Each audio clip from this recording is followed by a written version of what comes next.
Sou peregrino aqui, em terra estranha estou, no reino. Bem-vindo ao podcast Estrangeiros e Peregrinos. A mensagem de hoje será apresentada por Dennis Allen. Hoje vamos pensar um pouquinho sobre governo e lealdade. E no final da mensagem darei a resposta à pergunta 922 e a nova pergunta do dia. A pergunta: quem é o rei? Em momentos de crise política, a lealdade de cidadãos pode afetar seu futuro. Se prometer servir a um rei que perde para outro, um sujeito pode sofrer castigo ou até morte. Mesmo em países com governantes eleitos pelo povo, a lealdade ao partido mais fraco pode trazer consequências quando um outro toma controle do governo. Isaías ensinou em Judá, em uma época de conflitos políticos. 700 anos antes de Cristo, os judeus ocupavam um lugar geográfico e historicamente complicado. Os principais impérios foram os egípcios, que lutavam para manter o poder dos séculos anteriores, e os assírios, que estavam em fase de expansão.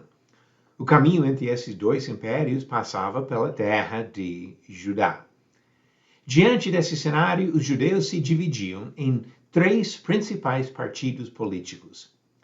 Um partido foi pró-Egito, acreditando que a segurança da pequena nação de Judá seria garantida por aliança com essa nação antiga e forte.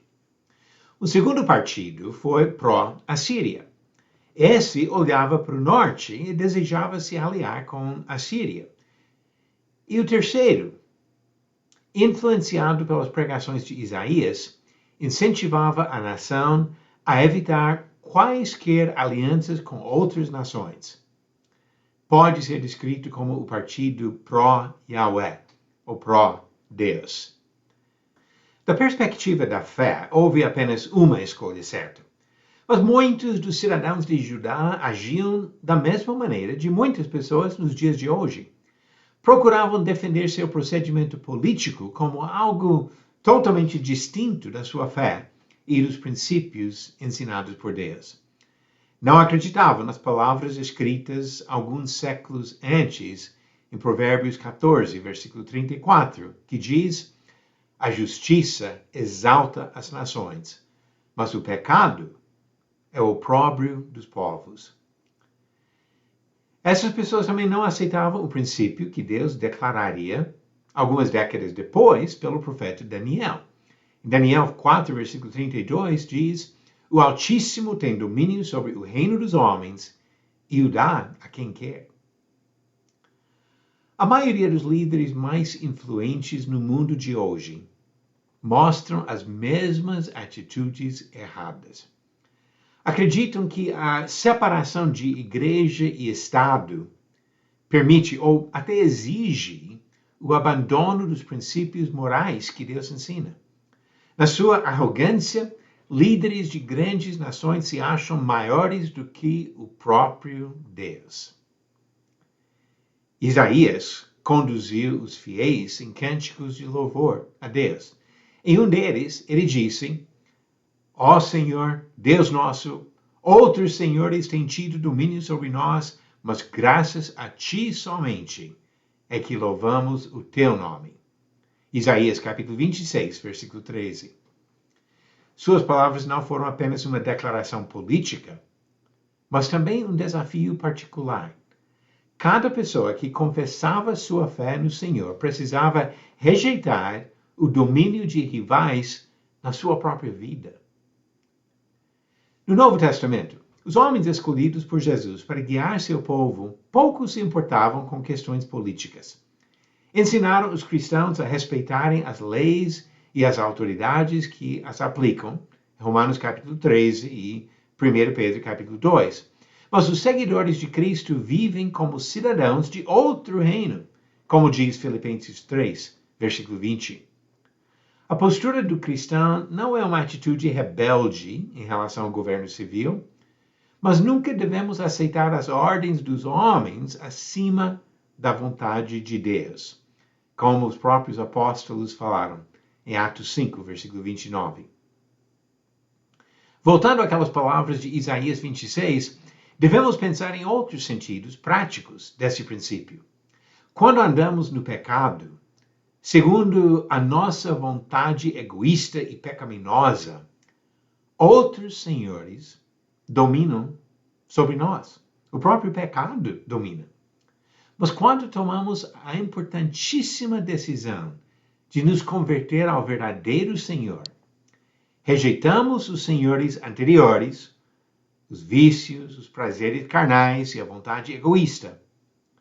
Ficamos livres do domínio do pecado pela graça de Deus que nos ama e nos perdoa. No mesmo contexto de Isaías, encontramos uma expressão explicada 700 anos mais tarde pelo apóstolo Paulo. Isaías 25, versículo 8 diz: tragará a morte para sempre. E Paulo usou as mesmas palavras para dizer que Jesus Cristo venceu o pecado e venceu a consequência do pecado, a morte. Ele citou as palavras de Isaías e explicou seu significado para nós em 1 Coríntios 15, versículos 54 e 57. Graças a Deus, que nos dá a vitória por intermédio de nosso Senhor, Jesus Cristo. Quando nós rejeitamos o domínio do pecado em nossas vidas, o Senhor nos livra da consequência do pecado. Isaías 26, mais uma vez, disse no versículo 13: ó Senhor Deus nosso, outros senhores têm tido domínio sobre nós, mas graças a ti somente é que louvamos o teu nome. Outros senhores, o próprio pecado, já tiveram domínio sobre nós. Mas agora, quem é o rei da sua vida? A pergunta 922 é sobre a sequência bíblica. Organize cronologicamente os seguintes homens: A. Sem, B. Sete, C. Salomão e D. Sansão. A sequência certa seria B, A, D e C. B. Sete foi filho de Adão. A. Sem foi filho de Noé. D. Sansão foi um dos juízes. E C. Salomão foi terceiro rei de Israel. Então a resposta certa: B. Sete, A. Sem, D. Sansão e C. Salomão. E a pergunta 923, verdadeiro ou falso? Davi tinha 30 anos quando começou a reinar e reinou um total de 40 anos. Verifique sua resposta no final do próximo episódio de Estrangeiros e Peregrinos. Nós decidimos servir ao pecado ou servir ao Senhor. Quem é o rei da nossa vida? Obrigado por nos acompanhar nessa jornada pelas Escrituras. Volte amanhã para ouvir mais uma mensagem do podcast Estrangeiros e Peregrinos. Seguimos pelo mundo a viajar.